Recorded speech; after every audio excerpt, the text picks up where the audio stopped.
Geminis, hi, welcome to Tarot in the Dark. Forgive me, I'm reaching over you. My name is Tori, and tonight we're going to take a look at the week of December the 15th through the 21st. We do have a new moon in Sagittarius this week, which is on the 19th or 20th, depending on where you're at. This is going to impact you, okay? And this new moon in Sagittarian energy is about opening us up to see the world through a different lens, like a larger perspective, okay? Think about a panoramic picture. That's kind of how I'm envisioning it for you. This is going to impact you, as Sagittarian energy is your opposing sign, so you are going to probably feel this more than most of us.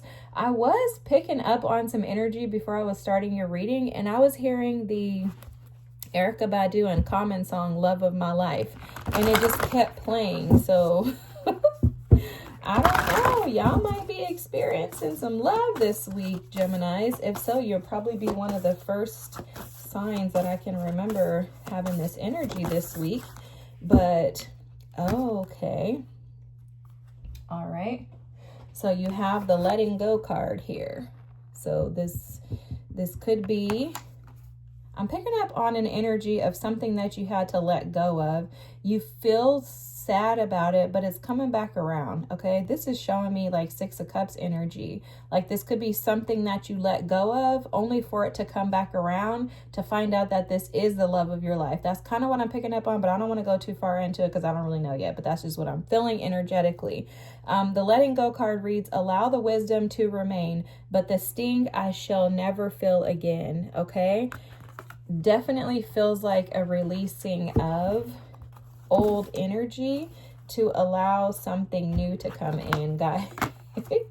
I love this. Look, you have the Imagine card here, okay? I love this because it's almost like Spirit is saying to allow yourself to dream again. You have the Between Worlds card, okay? Bottom of the deck here, you have Authority. I love this. There's some type of knowledge or information that you're gaining in regards to how to shift this energy. You could have been sitting in or bothered by sulking in the energy of having to release something. It's very interesting though, the way that it's being shown to me though, because it doesn't feel like you're releasing something for good. I don't know if this is an ex, but it feels like whatever you thought you were releasing, I feel like it's possibly coming back. You have the Change card here, okay? The frequency of change supports our ability to gracefully dance with the forever changing nature of reality, both inward and outward, so that we can appreciate the sweet release of the old and the birth of the new. Whoa, love it. Never even saw this card before. That's phenomenal, guys.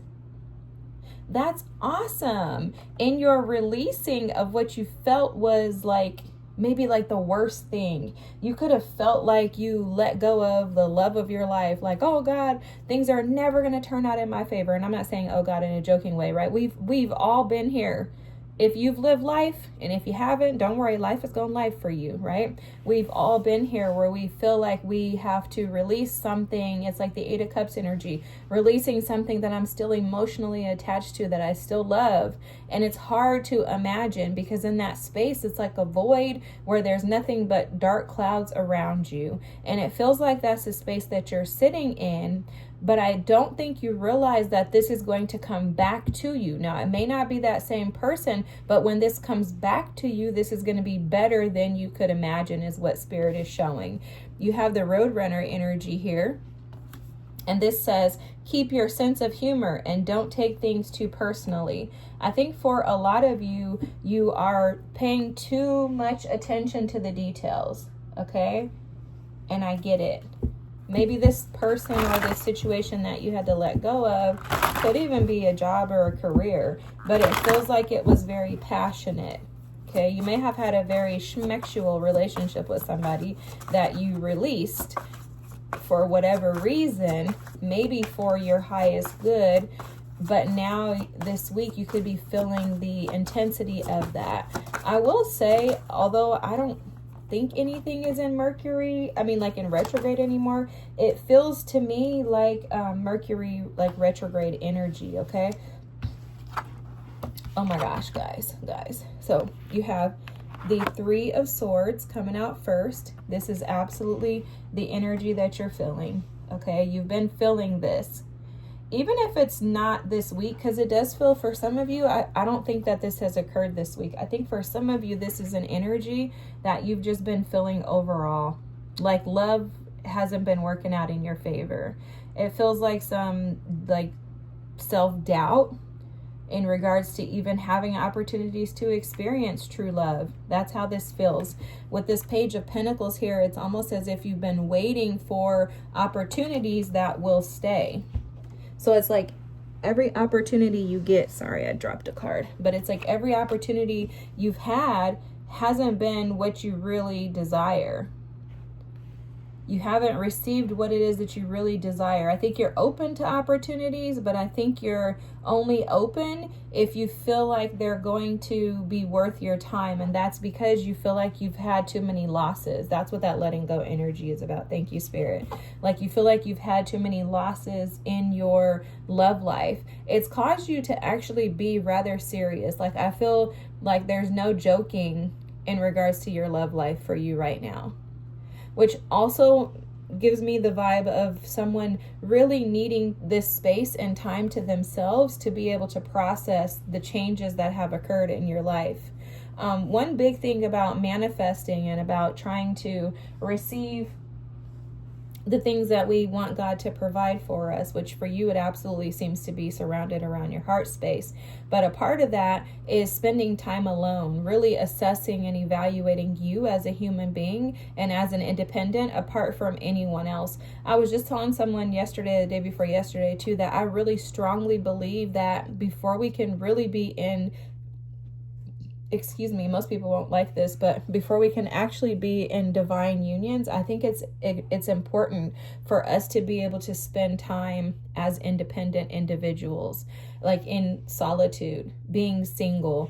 I'm not putting a specific timing on it because I don't think that timing is actually something that we as humans fully understand.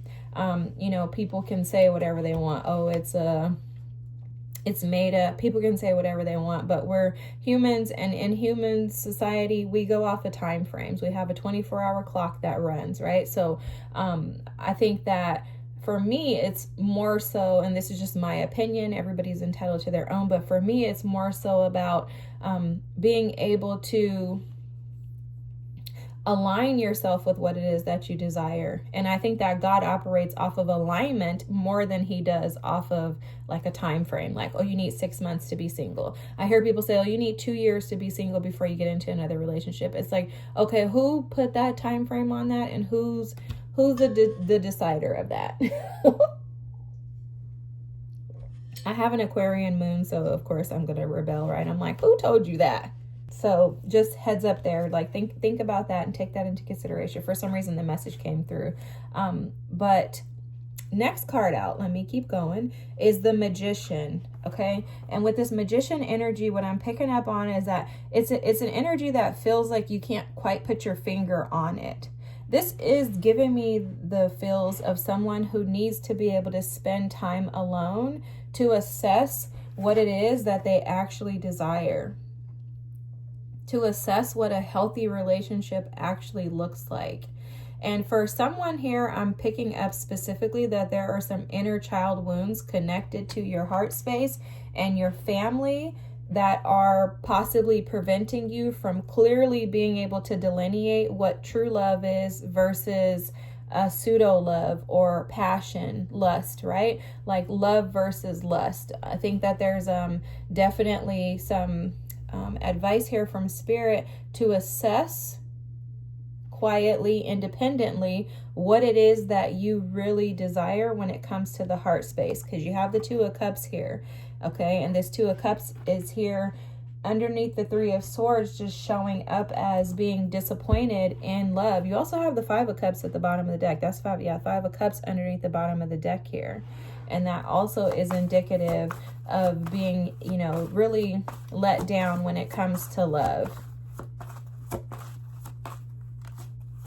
I think these disappointments, they're showing up for you in your reading, Geminis, as being disappointments in love regarding matters of the heart due to some type of, I'm seeing Leo energy here, so courage.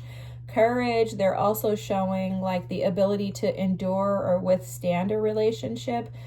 For some of you, you could have a desire to quickly exit stage left at the first sign of anything being wrong. So there's something about putting in the work, but Spirit could be saying put in the work on yourself as well as open yourself up to others without the expectation of like perfectionism. Okay, that's coming through. The Ace of Swords is here. Guys, this is confirming exactly what Spirit was saying earlier in regards to getting clarity. This Page of Pentacles with the Ace of Swords, this is screaming clarity. Gain clarity within yourself. Maybe write it down, journal what it is that your expectations are when it comes to partnerships. It's almost like put a flame to your thoughts. Ignite your thoughts. Go back to, okay, so they're showing me like as a child, like you go into the pond and feeding the ducks, right? And when you're feeding those ducks, like your mind is just free to think and feel whatever it wants. So for some of you, maybe going to the water, going to the pond, going to the park, somewhere maybe that you used to go when you were a child that allowed you to clearly think and feel, and maybe going there to allow yourself, or somewhere like that place, to allow yourself to freely be able to create in your mind what it is that you truly desire when it comes to matters of the heart. There's also too something about being able to dream, like dream these things again. Allow yourself to shift your perspective from heartache or looking at love through the lens of pain, and rather shift that into looking at love through the lens of an opportunity as a child would, right? It's almost as if the like you're spiritually, metaphorically needing a visit to the optometrist, okay? Like your glasses that you've been seeing.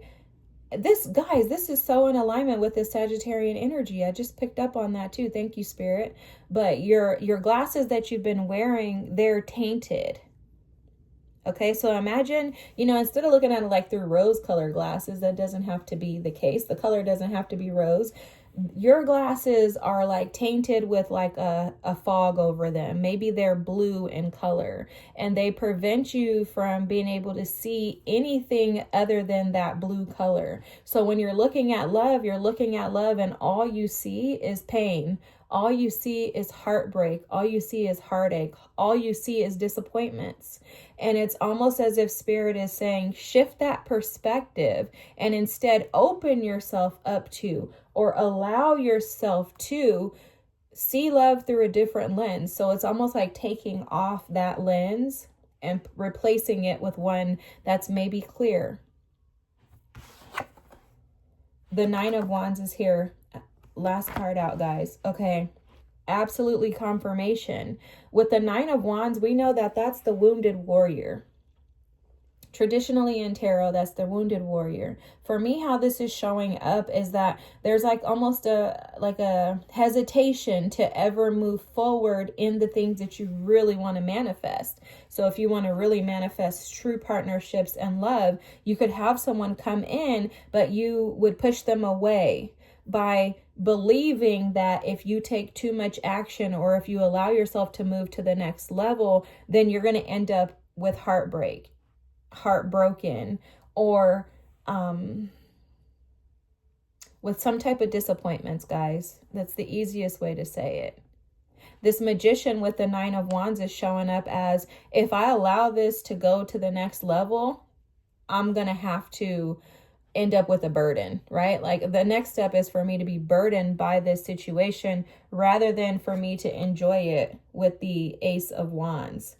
So you could be hiding from new opportunities. You could also, so like, okay, this is the example Spirit showing, is that you're dating someone, you really like them, and they're like, let's take this to the next level. Let's be, boyfriend or girlfriend, boyfriend, whatever. Okay, let's start officially dating. And you're like, you know what? I don't think so. I don't think so. I have too many other things going on. I have so many opportunities. I'm too busy. Like you're taking it very seriously, but it's to the point to where you're pushing it away instead of enjoying love again. And that really is how this feels, Gemini. Is like Spirit is saying, change your lens so that you can fall in love with love again. Find some sense of enjoyment. Imagine that things could be beautiful, that there's rainbows and sunshine, and you can explore and you can really get to know somebody. And what if this is good for you? Like, what if this actually works out? Like, what if it's not just about passion, but what if we can create together? What if us moving in together or becoming officially a couple, what if this is beneficial? What if magic can be created in my life consistently for the rest of my life with somebody else? Like, allow yourself to progress to the next level without resistance and fear. We only operate in this 9 of Wands energy when we're afraid, especially with it showing up on the table with the 3 of Swords. There's fear surrounding this. And the fear surrounding this is that disappointment is what comes whenever you've given this a shot in the past before. And I understand this all too well. The only thing that is challenging is that you're going to miss out on opportunities that could be extremely beneficial for you. The Magician here, the 2 of Cups, the Ace of Swords, the Ace of Wands, the Chariots at the bottom of the deck. I don't know if I mentioned that. You could miss out on opportunities. And that's where this change card is coming in. It supports your ability to gracefully dance with the forever changing nature of reality, both inward and outward, so that we can appreciate the sweet release of the old and birth in the new. There's something about cycles that Spirit wants me to just discuss with you briefly before I end the reading. I had to learn this lesson, guys, so I understand this all too well. What happens is we tend to box ourselves into specific situations, right? When we get boxed in, if you're inside of a box, you're going to be pretty comfortable, right? Imagine yourself being placed in like a moving box that you can actually fit in with like a blanket, something that you would do for a dog or a cat if you're moving or traveling, right? You can get pretty comfortable in that box. That space becomes cozy. It's nice and warm. You can close the lid. You don't have to be bothered with outsiders. It's very cozy and comfortable in specific spaces that we create, that we build for ourselves. What happens is in those spaces, say for example, you're moving, you have to go from one house to another and you're comfortable in this box. Now you have to move out of your old place. You can't stay there. So now you're in a new space and you're in this box. Well, I'm comfortable in the box. Let me just stay in the box. You can't stay in that box. So imagine some movers coming and they knock the box over. Now you're tilted on the side and you don't have a choice but to get out. It's uncomfortable for us because we made our home and we were comfortable in that box. Now you're asking me to come out of my comfort zone. And what happens is we forget in our comfort that life is cyclical. Things are constantly changing. Evolution is a natural part of us being here. We have to evolve with the times. We have to allow the new in. And if we don't allow the new in, and if we're staying attached to the old, we are disconnecting ourselves from our greatest lives. We're not giving ourselves the advantage of being able to explore the opportunities that God has gracefully afforded us. Now, yes, it is scary. Yes, it is risky. Yes, it is fearful. However, if you stay where you're at, if you sit here as this Page of Pentacles just hoping and wishing that something will come through, yet not believing that anything can happen but for you to stay in this heartbreak energy, then what are you really allowing yourself to do in life? Are you really going to enjoy your life if you stay there? Is that really what you want? If not, Spirit is saying, allow yourself to expand that view. accept and embrace change as an opportunity. You know, it's equivalent to someone passing away. When someone passes away and transitions, that can be devastating for a lot of us. For a lot of us to lose people, it can be devastating. But on the other side of that is we must remind ourselves that that's a part of life. And that's typically how we end up being able to move on. If we don't tell ourselves that at some point, we're just doomed. But at some point, most of us end up telling ourselves, you know what, I have to move on. I have to be able to allow that situation to be what it is and embrace my life moving forward. And it's an acceptance of the cycles of life. And so too is this. Heartbreak comes with the cycles of life. Heartbreak, unfortunately, is a part of us living this human experience. But on the other side of heartbreak, there is hope. There is peace. There are opportunities. There is love. There's momentum. And there are changes. It's all a matter of whether or not we'll allow those experiences in. So Geminis, I hope this was your reading. If so, feel free to drop a comment. Feel free to share with me in the comments if you're comfortable, your situation. I'd love to hear from you guys. I'm so thankful for you guys. You guys know I absolutely adore my Gemini family. And I hope that you have the most amazing week. If you haven't subscribed, hit the subscribe button. Come on, join the crew, guys. We're exciting over here. All right, I love you guys. Have a great week, and I'm looking forward to seeing you next. Thanks for your patience with me too, guys. I love y'all. Bye.